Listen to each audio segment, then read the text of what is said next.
Death row is a place of finality, where the condemned spend their last days awaiting a fate sealed by the justice system.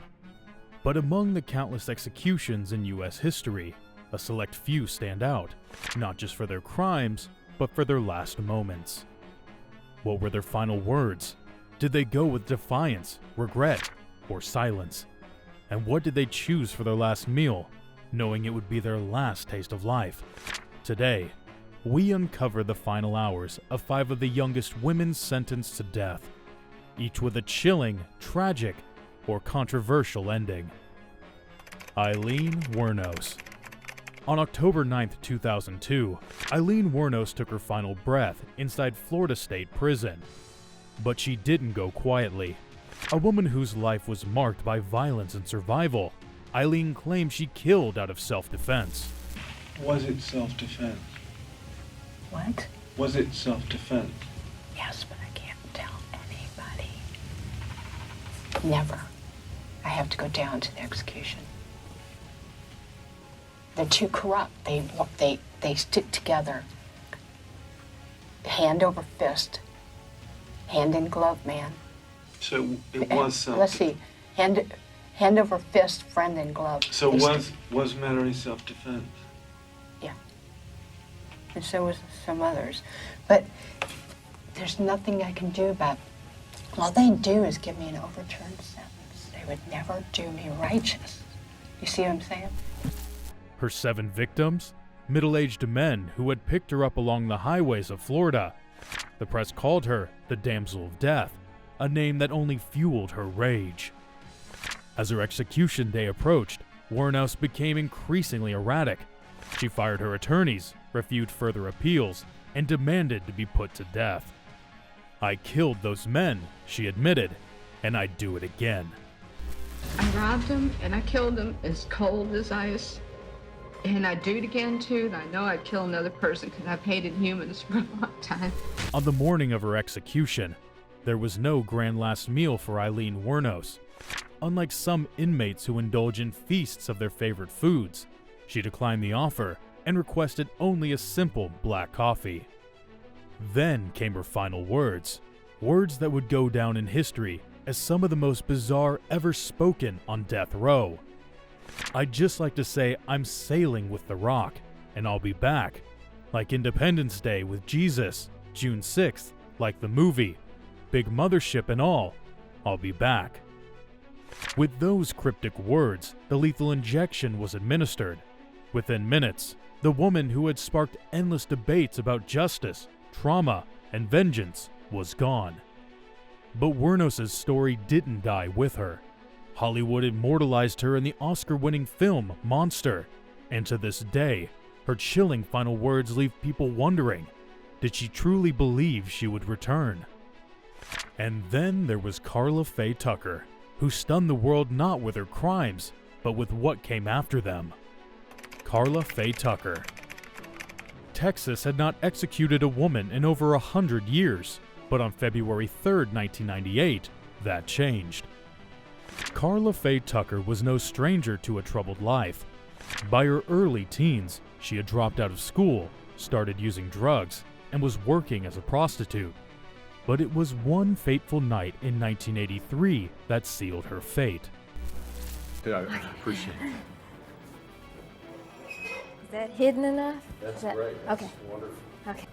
Well, relax. Yeah, this is okay.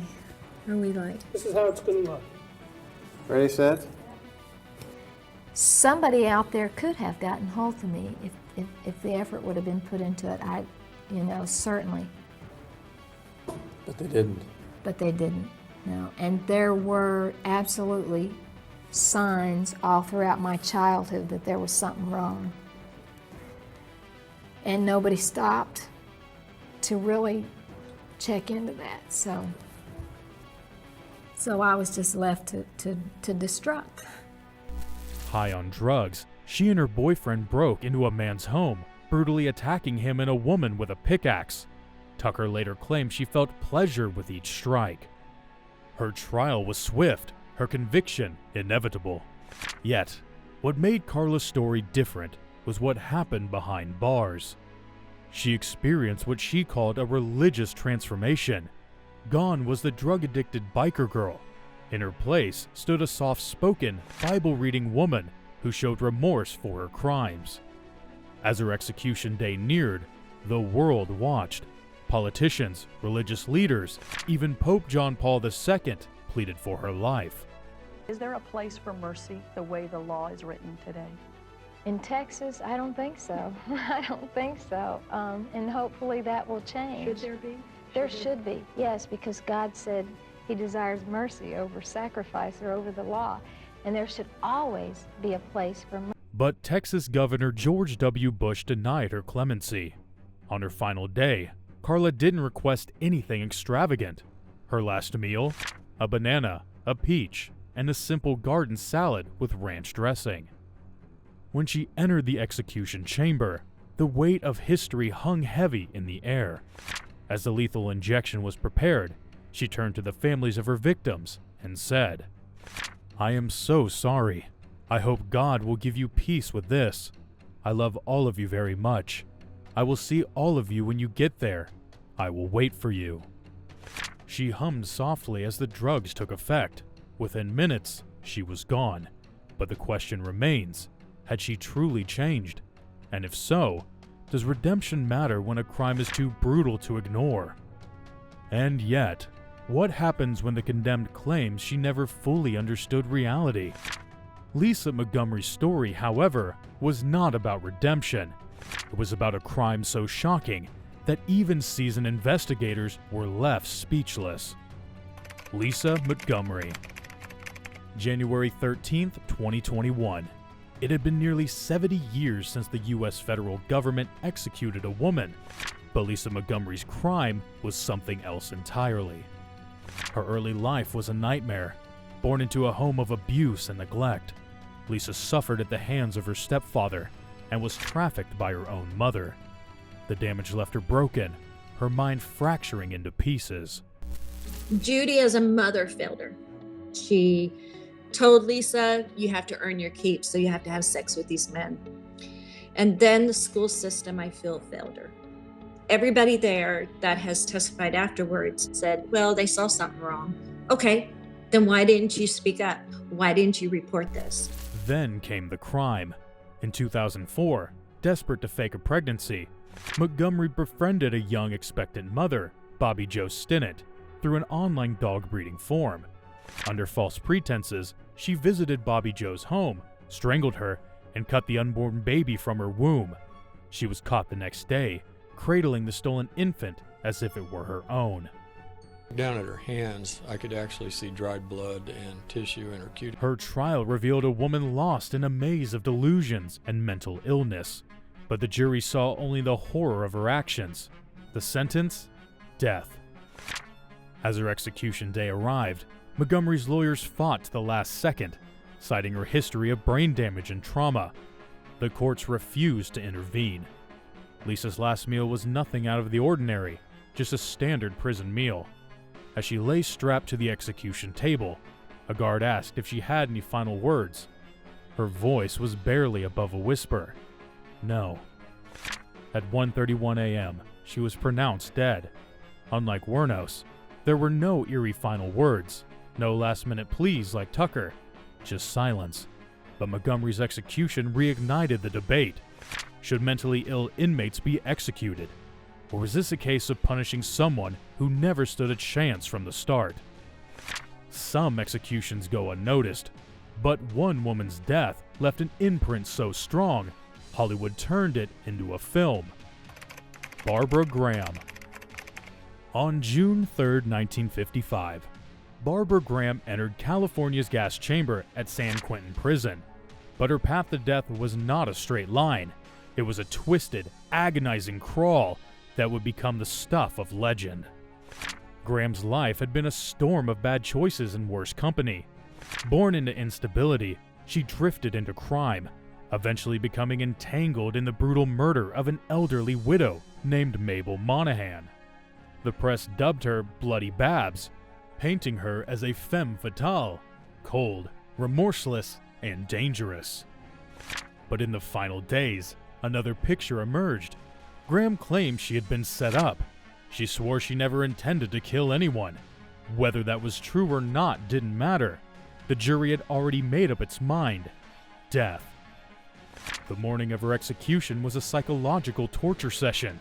Scheduled for 10 a.m., Graham was led to the chamber, only for a last-minute stay to pull her back.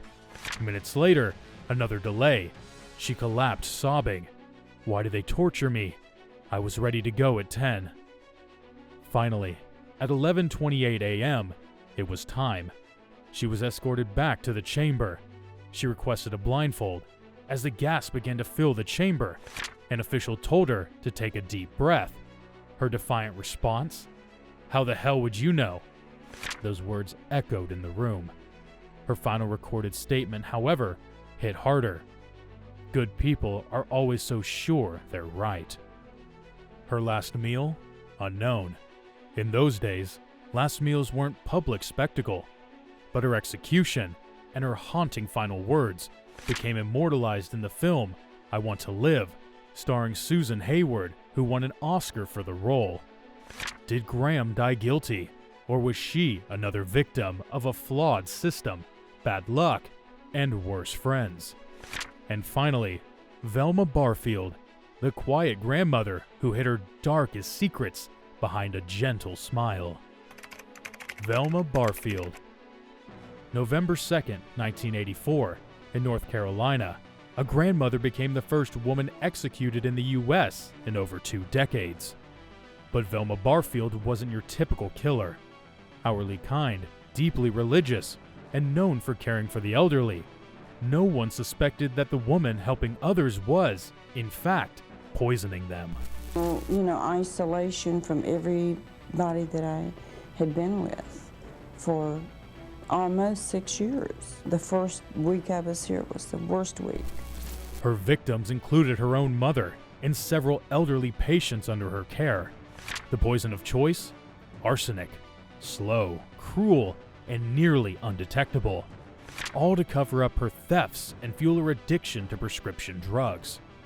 When her last victim, Stuart Taylor, died, an autopsy revealed the poison. The police closed in, and Velma confessed. On death row, something unexpected happened. Velma underwent what many called a genuine spiritual transformation.